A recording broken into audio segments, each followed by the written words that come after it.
Hi, everybody, and welcome back to the Ketogenic Fasting Project. This is podcast number 13, and this time I'm covering condiments. I do get asked about what's good to eat a lot. Obviously, that's a strong question when you're new to the whole thing. So I'm just gonna. This one's gonna be another short video about basically dressings that you can make at home. It helps you add flavor. And probably most importantly, it helps you add fat, but also it's an easy way to get lots of variety. I want to thank everybody for watching, and I sincerely hope this helps somebody. I normally mention that at the end, but I thought maybe I'd mention it in a little different order this time. And if you could, please subscribe to my YouTube channel. It really helps out.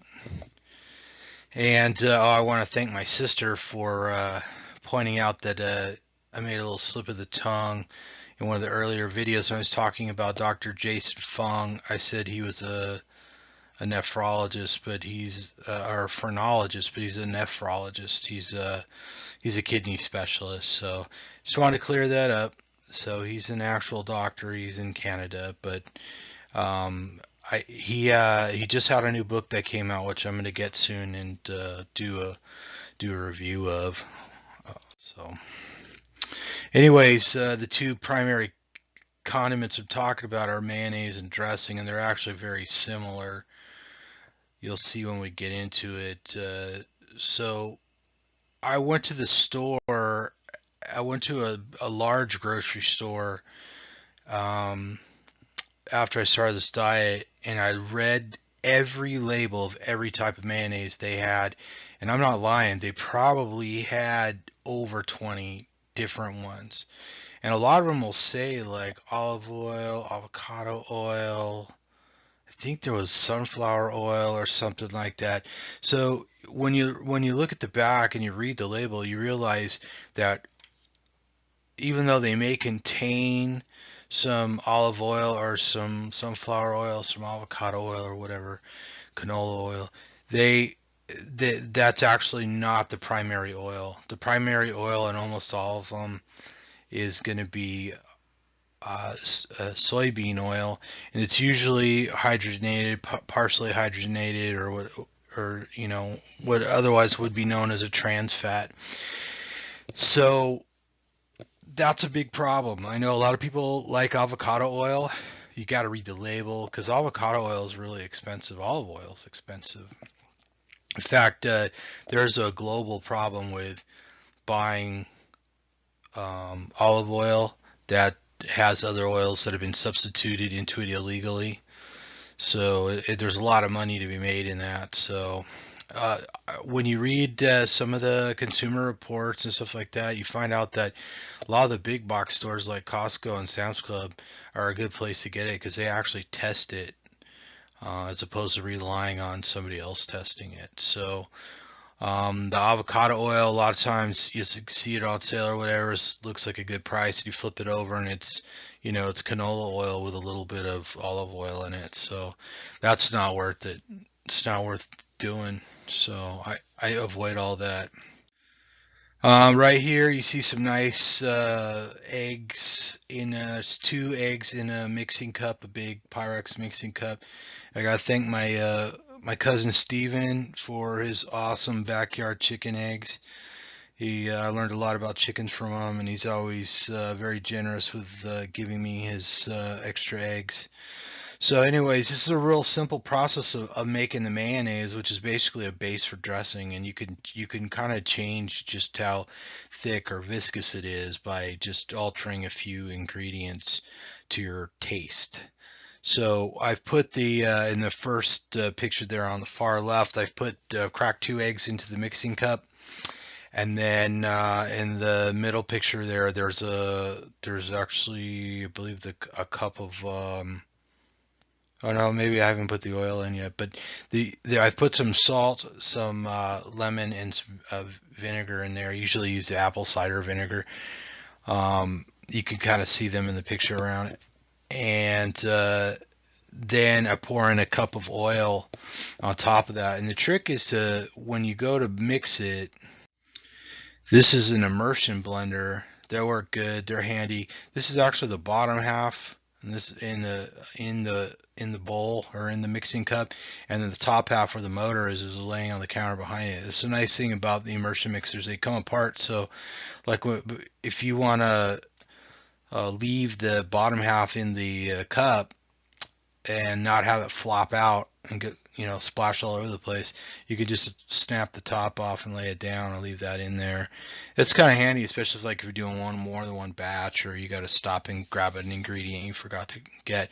But anyways, you just drop this immersion mixture right on top of the egg yolk and then turn it on, and it whips, it turns from looks like oil with an egg at the bottom into a nice white mayonnaise in like 10 seconds, probably less than 30 seconds.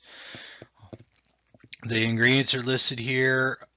Typically, people use one egg. I like it with two eggs. I typically use the mild flavored or the light olive oil. It's best to get the organic expeller press or cold pressed olive oil. The regular olive oil, as opposed to the mild tasting one, can be a little bit strong for mayonnaise. It doesn't work for me.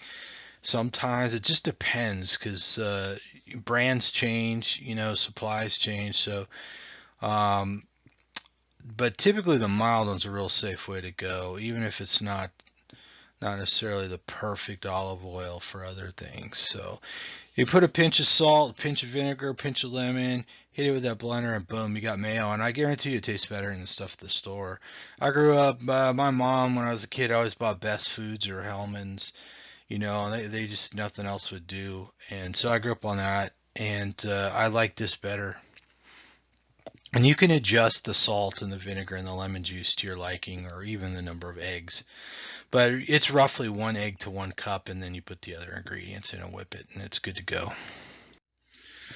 So you can add seasonings. One of the things I like to do is add mustard seed, which comes in a powder form, and doesn't really take that much, and gives you, it's like mayo and mustard mixed together. But you could put all kinds of stuff in there. You could put oregano in there. You could put sriracha in there. You could put Tabasco in there. You could put black pepper in there.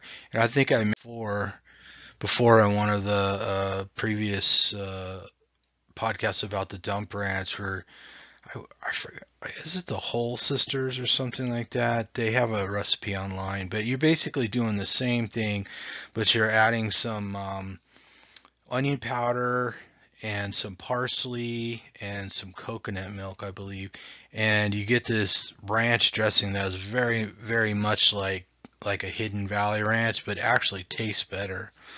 And here on the picture on the left, you can see that that's actually blended with avocado, so it makes a nice avocado dressing. And I believe the one on the right there is actually ranch with sriracha in it, which is fantastic.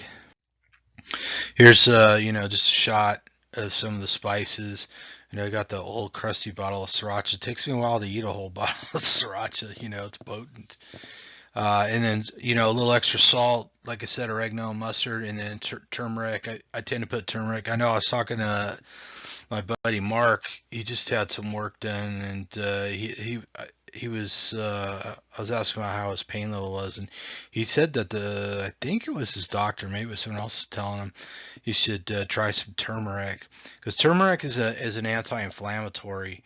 It's a yellow powder. It comes from a root. You can buy the root if you've got a store like a Hindi store where they have Indian cuisine or whatever. You could buy the actual roots in there and grind them up yourself, or you can buy it in a powder form. You could take capsules too if that's what you want, and it actually works better with pepper. So if you get a high concentration of pepperine with the turmeric, for whatever reason, it helps it work better. So if you got joint pain or inflammation from something, give it a try. I don't know anybody that's allergic to it, and people eat it all the time. It is one of the things in yellow mustard A lot of Indian food with saffron and stuff like that are yellow colored, they have turmeric in it. If you ever ate pickles that were yellow in the middle, that's because they put turmeric in the brine, and the turmeric stains the inside of the cucumber yellow. So it's in a lot of foods. We eat it all the time. We just a lot of people aren't used to adding it as an ingredient at home because it comes in prepared foods. So again, thanks for watching. We're already at the end of the slide, and we got this one done in 10 minutes. So again, I hope this helps somebody, and this is a great way to add some fat to your diet. It's hard to get your diet up to 75, 80, 85% fat, especially in the beginning when you're getting fat adapted. So this is a great way to do it. And I mix these things. I'm sure I've eaten stuff like this with raw egg in it up to 2 weeks later. I didn't have a problem. Now, I don't know if that's safe for everybody, but I think it's okay. So it's okay for me. So anyways, good luck everybody, and thanks for watching.